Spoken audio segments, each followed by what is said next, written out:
সুপ্রিয় চাকরি প্রত্যাশী ভাই ও বোনেরা, বাংলাদেশ সেনাবাহিনী বেসামরিক পদে বিশাল একটি চাকরির নিয়োগ বিজ্ঞপ্তি প্রকাশ পেয়েছে। অষ্টম শ্রেণী থেকে এসএসসি, এইচএসসি, ডিপ্লোমা, স্নাতক পর্যন্ত মোট 105টি ক্যাটাগরিতে মোট 548 জনকে নিয়োগ দেওয়া হবে। গ্রেড 13তম গ্রেড থেকে 20তম গ্রেড পর্যন্ত বেতন দেওয়া হবে। চাকরির স্থান সারা দেশে। সুপ্রিয় চাকরি প্রত্যাশী ভাই বোনেরা, আপনারা যারা এই চাকরির সম্পূর্ণ বিস্তারিত দেখতে চান এবং কিভাবে আবেদন করবেন সম্পূর্ণ এ টু জেড জানতে হলে আমাদের ভিডিওটি শেষ পর্যন্ত দেখুন এবং চ্যানেলটি সাবস্ক্রাইব করে বেল আইকনটি অন করে দিন, যাতে চাকরির নতুন নিয়োগ বিজ্ঞপ্তি আসলে সবার আগে আপনার কাছে পৌঁছে যায়। বাংলাদেশ সেনাবাহিনী নিয়োগ বিজ্ঞপ্তি। সেনাবাহিনীর নিম্ন সংগঠনের নিম্নলিখিত অসামরিক স্থায়ী পদে বাংলাদেশী নাগরিকদের নিকট হতে আবেদনপত্র আহ্বান করা যাচ্ছে। সুপ্রিয় চাকরি প্রত্যাশী ভাই বোনেরা, এখানে মোট 105টি ক্যাটাগরিতে মোট 548 জনকে নিয়োগ দেওয়া হবে। আবেদন করার প্রক্রিয়াটি হচ্ছে, আপনি যে ক্যাটাগরিতে আবেদন করতে চান আপনার পছন্দের ক্যাটাগরি শিবির খামের উপর উল্লেখ করে আবেদনপত্র প্রেরণের ঠিকানায় প্রেরণ করতে হবে।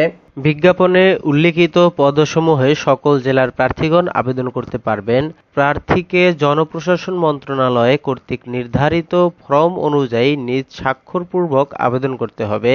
বিভাগীয় প্রার্থী কিংবা সশস্ত্র বাহিনী হতে অবসরপ্রাপ্ত সদস্যগণ নিম্নলিখিত শর্ত মোতাবেক আবেদন করতে পারবেন।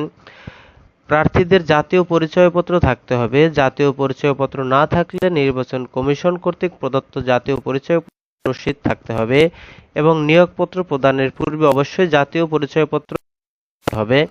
সরকার কর্তৃক জারিকৃত সর্বশেষ প্রজ্ঞাপন অনুযায়ী 1 জুন 2026 তারিখে সকল পদের জন্য আবেদনকারীর বয়সসীমা 18 থেকে 32 বছর বয়স হতে হবে।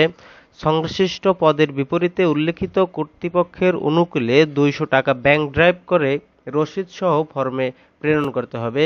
উল্লিখিত পদসমূহে নিয়োগের ক্ষেত্রে সরকার কর্তৃক জারিকৃত সর্বশেষ প্রজ্ঞাপন অনুযায়ী সকল ধরনের কোটা অনুসরণ করতে হবে। মুক্তিযোদ্ধা সহ অন্যান্য কোটায় চাকরি প্রার্থীকে আবেদনের সাথে সাথে তাদের প্রয়োজনীয় সকল ডকুমেন্টস প্রেরণ করতে হবে। সরকারি, আধা সরকারি ও স্বায়ত্তশাসিত ইত্যাদি প্রতিষ্ঠানে চাকরিরত প্রার্থীদের বর্ণিত শর্তাবলী পূরণ সাপেক্ষে যথাযথ কর্তৃপক্ষের মাধ্যমে নির্ধারিত তারিখের মধ্যে আবেদনপত্র প্রেরণ করতে হবে। এক্ষেত্রে কোনো অগ্রিম আবেদন গ্রহণযোগ্য নয়। খামের উপর পদের নাম, নিজ জেলা ও কোটা অবশ্যই উল্লেখ করতে হবে।